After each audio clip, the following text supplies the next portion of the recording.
Welcome back to the Extra Rep podcast, guys. I'm Josh. I'm Liam. So today we're going to talk all things sleep. So obviously we want to talk about, why sleep's so important. And obviously a lot of you guys know this, right? So we're going to go a bit more in depth, especially to areas of, sleep for fat loss, sleep for muscle growth, sleep for general health. And then we're going to give you guys a couple of sleep hacks and a couple of things that we've been trialing that we found have been, really useful and have obviously contributed to us, getting better sleep and better results overall. So I guess the first place to start, Liam, is obviously we know, what sleep is. We know why it's important, but I guess from like your standpoint of a physiological, biological level, how does it sort of impact us as a whole, as a human? It impacts everything, literally everything. Your digestion, your hormones, your energy the next day, your mood, literally like how your life is set up the next day could be completely impacted by the 8 to 10 to 6, however many hours you get the night before. Yeah. It's really, really interesting. And a lot of people, again, probably blame other factors when, normally first and foremost, and I know with my clients, it's like one of the first two things I look at always. Is their sleep, if they're finding they're struggling with energy or whatever it is. And of course, there's other avenues to go down, but you will find by just fixing someone's sleep, you probably see it on the blood work as well, even just like all the other things that start just improving, as a general result of that. Have you found anything like in terms of blood work and that? Yeah, so specifically I ask them if I've read a blood work analysis, I ask if I see a few red flags, like inflammation markers or especially cortisol, when you've measured that in the morning, and a few other markers there. I won't go too into the nitty gritty there, but I ask them, how was your sleep the night before this test? And yeah, if it was shit, it will show up in a blood analysis. Yeah, for sure. And I think like one thing to talk about is sort of sleep when it just comes to, like I said, everyday function and general performance. So you'll see people, if they're getting a crap sleep, they're waking up, they're already irritable, they're already tired, they're not going to be able to do their job properly. Motivation's going to skyrocket down. Hunger's going to go up. There's all these little things that are going to happen that are all little byproducts that make all the other areas you're trying to look at, training, nutrition, lifestyle, it just makes them so much harder because you're not prioritizing the one thing that is going to give you 100% the best focus in terms of recovery. Yeah. So in terms of like resetting our hormones and even things like our willpower, sleep is in charge of that. So when we wake up, we have as much dopamine in our system as possible in our brain. And dopamine depletes throughout the day, right? But this is why if you get started on certain things throughout the day, you feel like you start building momentum, it works really well. But if you woke up and you just scrolled your phone straight away and you feel tired before you start your 9 a.m. emails or whatever it may be, it's like, yeah, you literally woke up and depleted your dopamine straight away. So I like to look at it like that as even a form of energy as well. It's like we have probably the most amount of energy, or at least you should, depending on the sleep you got, when you wake up in the morning. Some people, and I've even experienced this myself, where I had multiple years where I was groggy in the morning and I was like, what's going on? I just slept for 10 hours. Did I oversleep? And I also think that's a bit of a myth we can touch on a little bit later as well. Yeah, and I think, like I said, it comes back down to, lack of sleep almost becomes lack of willpower, in a lot of ways, because you're more tired, you're probably going to make worse decisions relating to nutrition and training. Yep. It's a lot easier to be lazy when you're waking up and you're already tired. So, if we can reverse that, if we can get into a good sleep cycle, if we can get into a good rhythm there, it's going to make it much, much easier for you guys. And again, there's going to be some days you wake up and like you're just not going to have the best sleep. Like no one's perfect, right? Shit happens. Like sometimes that's not going to be perfect, but it's about finding that, consistent routine. And I think obviously sleep and wake times is a massive thing that a lot of people don't do. They'll scroll on till 10 p.m. Monday night, then it might be 12 a.m. Tuesday, then it might be 9 p.m. Wednesday because they're so tired. And your body's circadian rhythm just keeps going all over the shop. So it is one thing where, one tip I will give is obviously just sleeping and waking at the same time. Doesn't need to be, 5:57 on the dot, but within that sort of half an hour is generally a really good guide that I like to give to clients as well to sort of help reset that circadian rhythm and get them feeling good again with their sleep and sleep habits. Honestly, that's the number one tip I'd give as well, because it still shocks me just how many people have such a sporadic routine of like, Oh, I just felt like going to the gym at 9 p.m. So I went to bed at like 11 p.m. and also had a pre-workout before that and had a big meal after it and stuff. And then, Wednesday they didn't feel like training, but Tuesday night they trained at 9. And then, they're just schedules all over the place. And I'm like, just set the same time and get up the same time every single day. Yeah. It's not hard. Yeah, and I know on the weekend, obviously, people want to lie in and things like that, but we're not saying you have to get up at the exact same time. We're saying, you can delay it half an hour, maybe an hour, and you're probably going to be okay. But it's if you're getting up normally at 5 a.m. on a weekday and you're getting up at 10 a.m. on a weekend, that's where that difference is going to, start happening. If you're 5 on, 2 off, it's going to be really hard to reset that circadian rhythm. So I think that's one that, you guys definitely, if you haven't already, will need to do. And again, it's going to take some time as well. I think people go, they change it for 2 days and go, oh, I just haven't slept well, so that's it. And they just go back to the normal routine. It's probably going to take at least a week to sort of reset. And a bonus tip I would say would be to help is get some sunlight first thing in the morning as well. That will help just, get some more vitamin D in there. Obviously get you some more melatonin. So that will go throughout the day. More melatonin you have at night, the deeper and more restful sleep you're going to have as well. Definitely. And if you can't get any sunlight throughout the day, like let's say it's winter or you wake up when it's dark in the morning, literally just turn the lights on in your house, like artificial light. It just helps wake up your body, wake up your brain. Yeah. Like if I'm doing check-ins first thing in the morning on a Monday, it's like always like going to the office, like lights on, coffee, and like I'm ready to go as pretty much as soon as possible, because I know same thing. Like I know I'm at my best in the morning. Like even if I've woken up maybe a bit groggy, within 10 minutes I'm like I'm up and I'm good to go. And that is again because I've set my circadian rhythm that way. But again, if you ask me to do check-ins at 6 p.m, I'd tell you to get stuffed. Exactly, and it goes back to dopamine and willpower and sleep, right? Like, why do people make decisions at the end of the day, at a hard work day, to pull into the servo and grab something when they were filling up petrol, or to just have that cheeky ice cream when they're watching Netflix at nights? Because your willpower and dopamine have been completely depleted throughout the day, and you need sleep to get that back up, to build it back to that baseline. And honestly, people just don't prioritize it. And not saying they don't prioritize dopamine and all that stuff, they don't prioritize their sleep. That specific example that you mentioned there of someone having to wake up at 10 a.m. Because they get up at 5 a.m. through the weekdays, it's like I'd be looking at all the other lifestyle factors you're doing of why is your body so fatigued and why is it so run down that you need an extra 5 hours sleep on the weekend. Realistically, you should be waking up, yes, a similar time, you can sleep in longer, but it shouldn't be too far off. Like, 1 to 2 hours maybe. I had one housemate, side tangent here, he used to stay up late gaming on a weeknight. I used to hear him, and then he used to get up at 7 a.m, shower quickly out the door. He looked like shit, like bags under his eyes and everything. Came to the weekend, he would sleep until 1 p.m. in the afternoon, Saturdays and Sundays. And because he was so chronically fatigued and tired, but he just didn't prioritize it. It's as simple as that. And he used to give me shit for going to bed at like 9 p.m. Yeah. It is funny. It's like all those people that, give you shit for going to bed and having a sleep time tend to be the ones that, are sleep deprived and don't tend to get results. So I'm like, you lost your whole weekend, bro. Like pretty much you literally lost a day of your weekend. Like think about it. I got up at 7 on the Saturday. He doesn't get up till 1 p.m. It's like however many hours that is, I got that whole day. Combine that with Saturday and a Sunday, he's been asleep for half the weekend that I've been up. It's funny, yeah. It was insane to me. Yeah. I think going back to, in terms of how we're going to use sleep, I think sleep and fat loss is a really good thing. So when we talk sleep and fat loss, obviously we know that it's going to be like an indirect effect, right? So if we're getting crap sleep, we're not recovering properly, we're in a fat loss phase, the body's already stressed because we're not feeding it enough, right?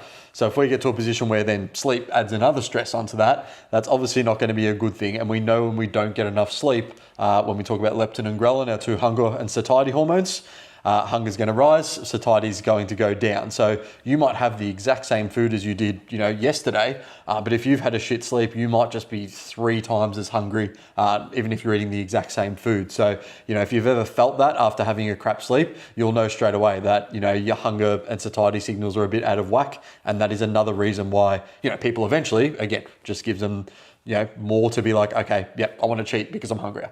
So again, it's not going to directly, relate to you putting on body fat, but, that psychological being hungrier, you can only do it for so long before you're going to go have your little cheat meal or whatever. And that's, again, goes back to willpower, goes out the window. It does, which depletes over time, and especially if you don't get sleep, it depletes. We've mentioned that multiple times on this podcast now. So moral of the story, if you're on a fat loss phase and you're already restricting yourself from calories, energy, and food, the more sleep you get, the better you are going to adhere to the diet. And what makes a diet work? Adherence. Yeah, and that's, again, it's the end of the day, like if you can nail your sleep, if you're already having a crap sleep and you can start nailing that, you'll be very surprised how much easier everything else becomes. You have more energy to train, you won't be as hungry, you're making better decisions with your nutrition, you'll want to start moving more. All these little things will happen when you wake up and have a bit more energy to begin with, and start actually prioritizing these sort of things. I think going into, especially when we talk about, muscle growth, body recomposition is how I'd like to sort of call it, because it's going to be sort of bit of fat loss, bit of muscle retention. But I've told this study, 5 times already on this podcast, but I've got to show it again for reference. People who slept 8 hours, people who slept 5 hours, calories, everything equated, training, protein, etc. They both lost weight on the scale, but the people who slept 8 hours actually gained muscle and lost body fat. The people who slept 5 hours actually gained body fat and lost muscle, despite looking the same on the scale. So if you put those two people together, you're obviously going to see a dramatic difference in body composition in terms of how they look in the mirror, which is, of course, how you guys want to look at the end of the day. No one really cares about what you are on the scale if you look like shit in person. I will play devil's advocate with that study. The reason being is we don't know what training program they're on. Correct, but they were on the same training program. They were on the same training program, but if they were actually on an efficient training program, I would argue they could still get away with building muscle. It just makes it a lot harder without sleep, right? We're not saying unless you're an insomniac or something, it's like, we're not saying like if you miss 1 hour or 2 hours here or there and it's sporadic, you still can't make progress. You can. You're just making it so much harder on yourself. That is all. And I would like to just point this out for people, because for some reason people feel shamed for going to bed early. I'm like, you can go to bed whatever time you want. If you get up at 4:30 in the morning, you want to go to bed at 7:30 because you're tired, why are you up? Like, a lot of people feel like, I have to be like, I don't want to feel like I'm going to bed early and miss out on life. I'm like, well, what are you doing from 7:30 p.m. to 9 p.m. anyway? Just watching Netflix, or, maybe this one social event might come up within 6-month period and I might miss out on it. It's like, this is where people put so much pressure and shame on themselves. It's like, just go to bed when you want to go to bed and when you're tired. Yeah, I think, like I said, it's really good that you sort of added some context there, because that's what you need to do. It's like, if you're sleeping well every day, right, and then you have a Saturday night where you're out till like 12 o'clock, right, you're fine. It's not the end of the world, right? You make that choice. But like I said, if you're someone who's doing it every single night or most nights, that's when things are going to go the other way. So you need to have a good sleep routine to begin with, and then you can decide on, okay, this night I'm going out, that's fine. I understand my sleep's not going to be great that night. I can prioritize things around it and do what I can. So it is good, like I said. Everything we say, we like to try and sort of add some context to it as well. And the same thing goes with fat loss. Like, just because you don't sleep as well, like, does that mean you're going to cheat on your diet? It's like, no. If you've got stronger willpower, you probably won't. Some people probably can do that. So again, context is key. But again, if you're looking at that, the extra rep, the extra percent to get the most out of your body, you need to set a sleep schedule. You need to follow it pretty diligently, and you will find massive benefits with everything that we've just talked about as well. So there's one thing we haven't touched on, and that's the immune system. So people that can chronically get sick, and people, like a lot of parents out there know this, who get sleepless nights with a kid and all that stuff. They notice they're very susceptible to infections that the kids pick up from daycare, or they just get sick at work all the time. It's like, your body needs sleep to heal the immune system as well. This is where our body literally detoxifies, our brain detoxifies, our liver detoxifies.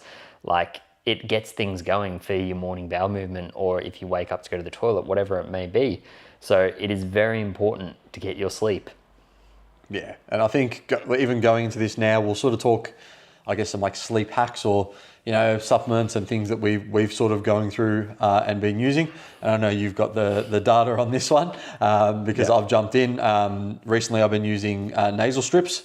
So they're from Breathe Ease. You can use the code AFN15. There's a little shout out to Breathe Ease, but actually really useful. So for under $1 a day or $1 a night, you get these little strips. They go on, and basically what this does is it helps to open up your nasal passage. So when we're breathing, you will find you call people mouth breathers. You're activating, when you're breathing through your nose, you're activating more through your parasympathetic nervous system, which is generally just going to lead to a more rested sleep. And I've done some trials on this in terms of how I felt, in terms of some data, and then Liam has also done some data. What have you found? So me being the analytical nerd that I am, I'm very data focused. I track a lot of things, and I'm someone who, if you followed my page for a while now, you've seen I'm a very good sleeper. I am meticulous about it. I track the data. I've had a resting heart rate of 34. I've had multiple hours of deep.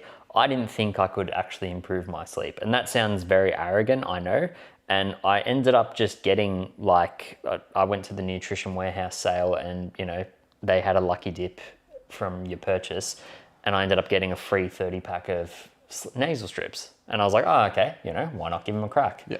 Second I put it on, breathed straight through my stomach and diaphragm. I was like, oh, that felt awesome. Went to sleep, woke up, checked my watch, 4 hours of deep sleep, over an hour and a half of REM. And I'm like, what are these numbers? This is ridiculous. Kept doing it for multiple nights. Then I noticed, I'm getting the notifications from my health app on my phone. It's like, hey, there's been a change in your trend of your resting heart rate, your breaths per minute, everything. So I've gone from 15 breaths per minute down to 12 breaths per minute. My resting heart rate has dropped. My HRV has increased, which is heart rate variability. You want that to increase when you wake. And I have personally noticed it used to take me a tiny bit in the morning to get going. I'll still set the alarm and I'll just get up and I'm good to go.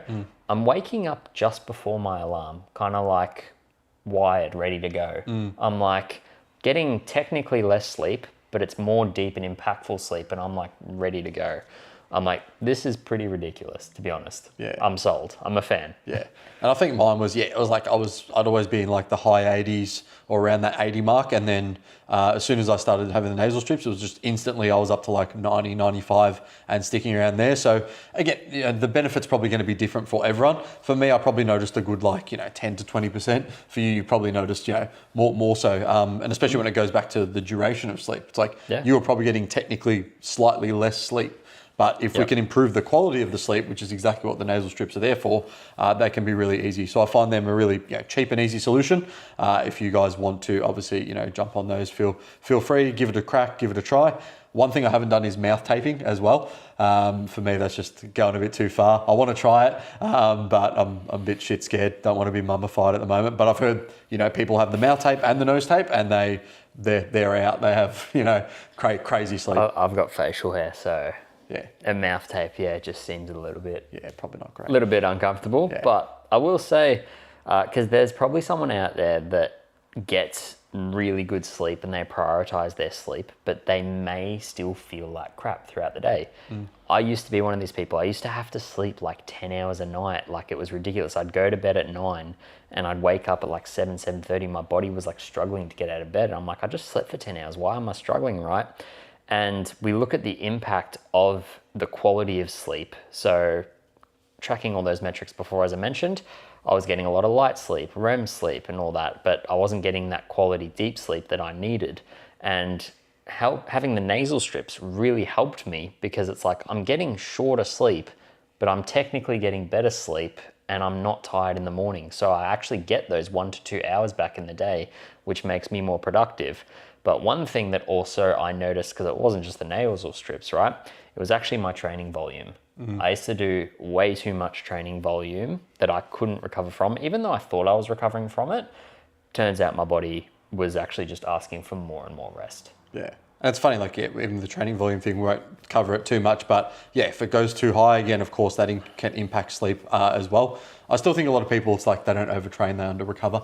I think that's a good mantra for a lot of people. But again... You can literally just flip that on its head, because if you're overtraining, that's why you're under-recovering, because your body's asking for more and more sleep. Of course. It goes both ways. I think in terms of supplements, The one supplement that I've found has actually had like, the one that actually I feel like works is Dream by Axe Labs. I'm pretty sure I've got a discount code as well. I think it's Action Fitness 10.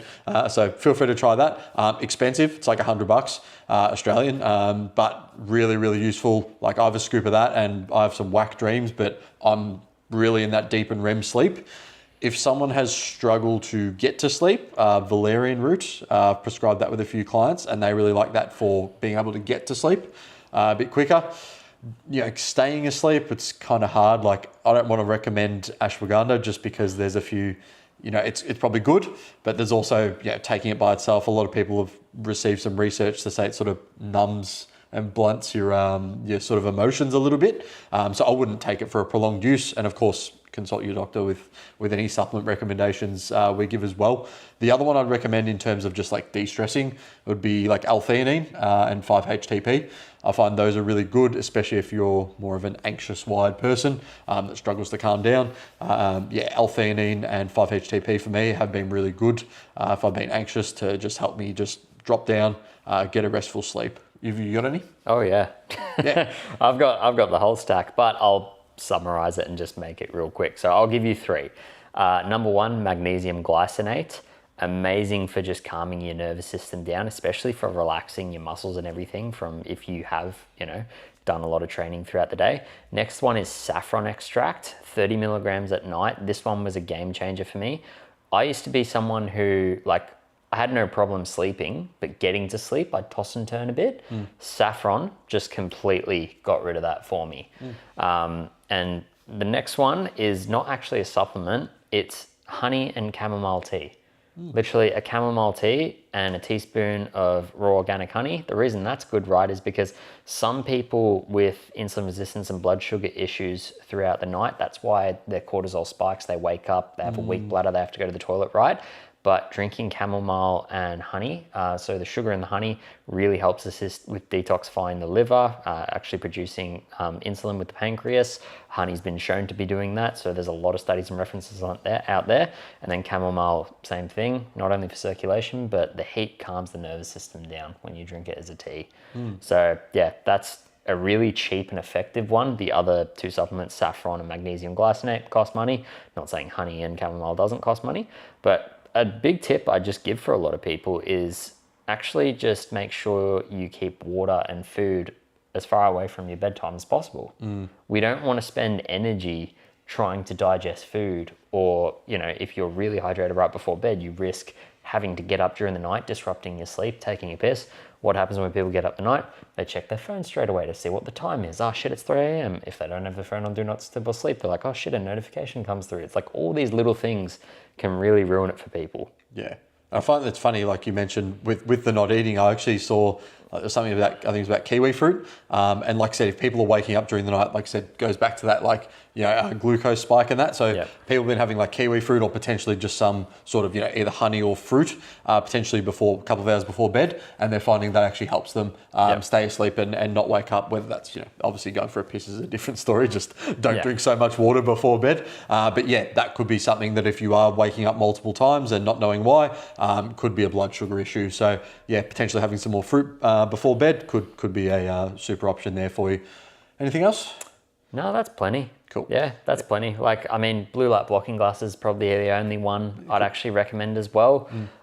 Just because it's I think it's really unrealistic for people to be like, no screens 2 hours before bed. You must sit in a bath, read a book and have your Himalayan pink salt lamp or candle lamp. It's just sometimes people, the 1 hour before bed is the only time they get to wind down and maybe check their messages or watch a movie or whatever. So it's realistically, if you just wear some glasses, it just reduces the strain on the eyes and you can sleep like a baby after. Yeah. I always say to clients, I'm like, look, I'm not expecting you guys to not ever scroll on your phone, but I'm like, once you get into bed, that's when I want you to set the alarm and put it away. Yeah. I'm like, if you're sitting in front of the TV, that's cool. You can scroll in front of the TV. Once you get to bed, I'm like, I want that place to be, once you're in there, you're sleeping. Yep. You set your alarm, your phone goes away. and even setting an alarm so you have to get up in the morning and go get your phone potentially from a different room or further away could be a really useful strategy as well. But I think that covers it, guys. You should have some really insightful tips around sleep. Of course, please apply context to all of this. If you're not sure if some of these things apply to you or don't, make sure you message us. You can contact me at Action Fitness Nutrition on Instagram and Liam at Coach Liam C. Murphy. But until next time, guys, we'll see you in the next podcast. See you guys.